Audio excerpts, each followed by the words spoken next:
Hare Krishna. So here we are seeing symptoms of a person who is advanced on the stage in the process of Ashtanga Yoga and reached a stage called Yoga Rudha. So let's see few more symptoms of such a person. Shloka number 9.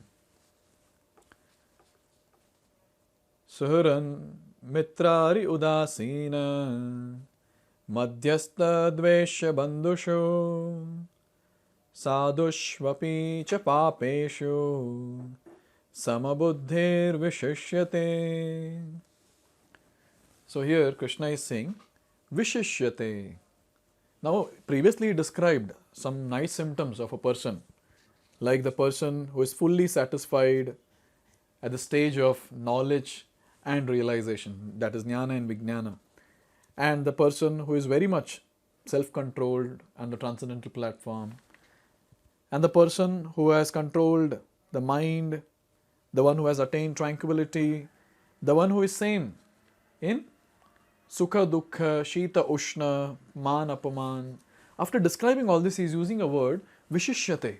Vishishyate here basically means the person who is far advanced. He's talking about him, some qualities of such a person. So what are those? Now he's describing some categories of people. He says Suhuran or Suhurat. Suhurat means well-wisher, a true well-wisher. Then Mitra. So Mitra is basically the ones who are very much affectionate towards us, Mitra.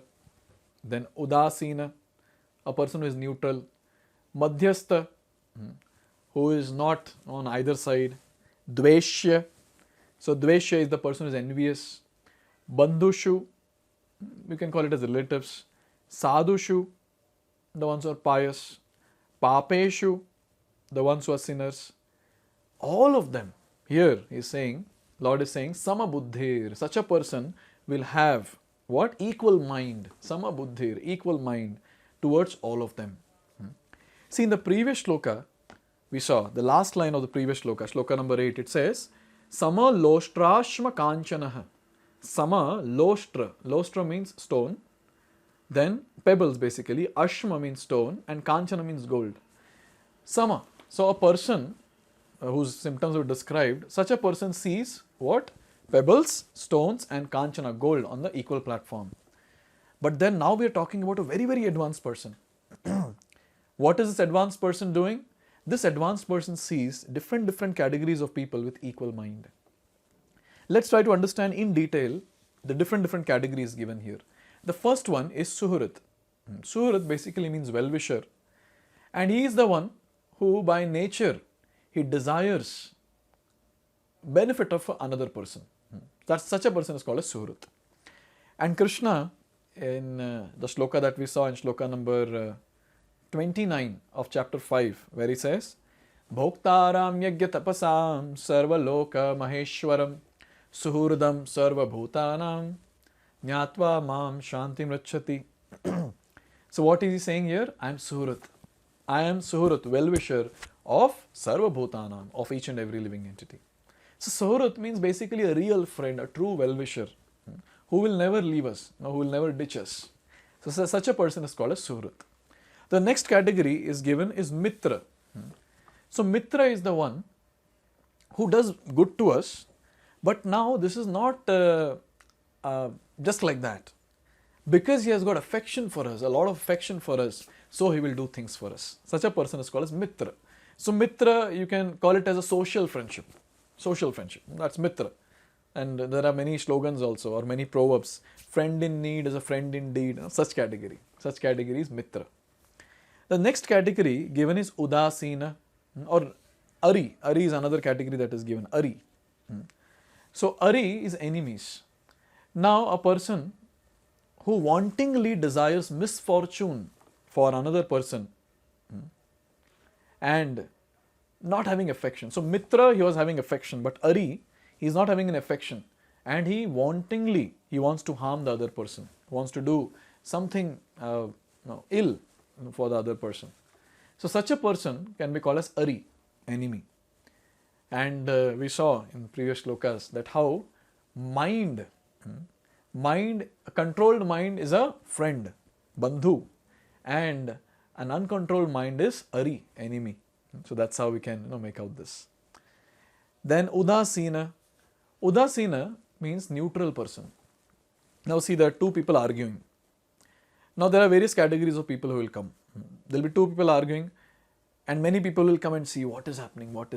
And people will be just standing around and taking nice entertainment in the live show that is going on in the argument. So there will be some people who will be udasin, neutral. They will not take side of anyone. Such people are called as udasin. But there is one category called as madhyastha here. So madhyastha basically means he tries to stop the dispute that is happening. Then two people are arguing, he'll say, no, stop it. No, we shouldn't do this here. So madhyastha. Then another category that is given is dveshya. Dveshya means envious. See, there's a difference between enviousness and jealousy. Let's try to understand this. Jealousy means someone has something and I don't have that. So I think how nice it will be if I can get that. That is called as jealousy. He has it, I don't have, I also want it. That feeling is called as jealousy. Enviousness means that person has it, I don't have, he also shouldn't have. That is called as enviousness. Where the person will try his best to pull that person down and take away the thing that he has got, which I have not got. So this is called as enviousness, and envious nature is very, very, very abominable. Why? Because we don't have any authority to pull away something which the other person has. He has earned that.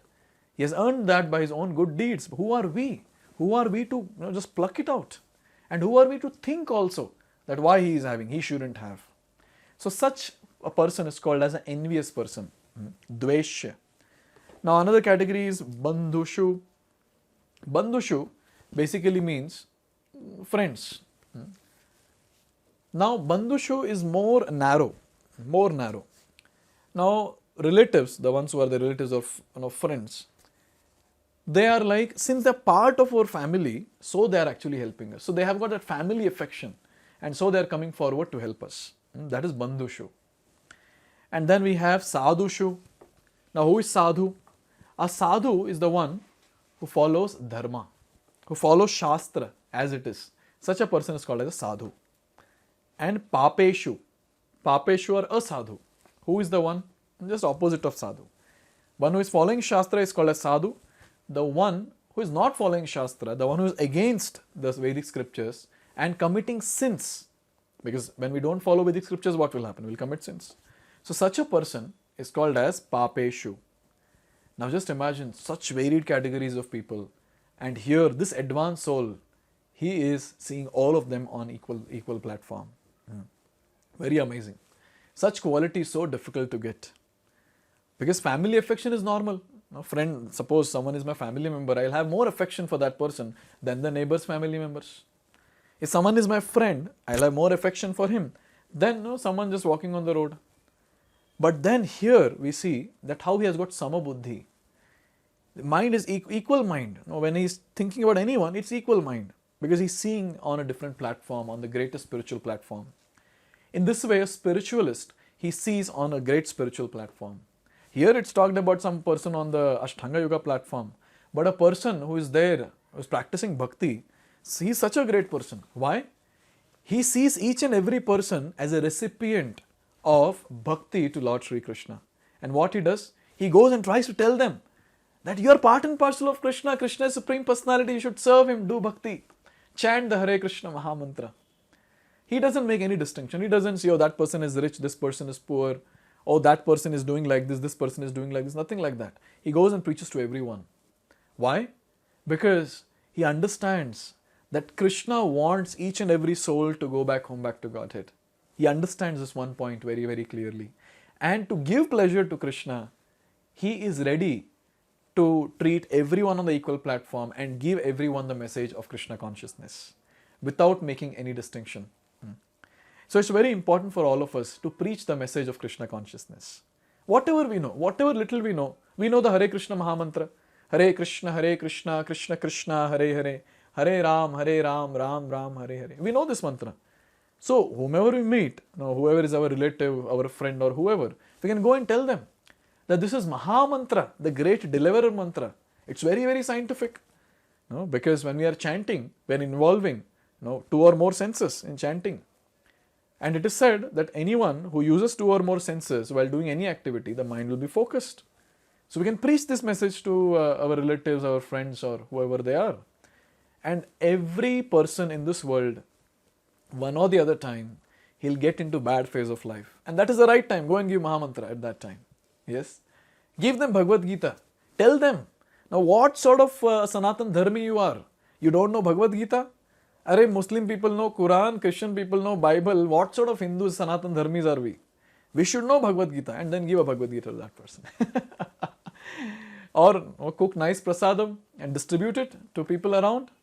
Maybe in the apartment or maybe to friends, relatives, whoever. So this is called as being equal, serving everyone and giving them Krishna. So in this way, Bhakti Yogi is always very, very great. He's not just seeing, he's actually giving them Krishna equally. He doesn't make any distinction.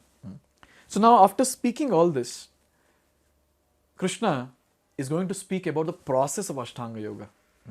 So let's see that from the next video. Hare Krishna.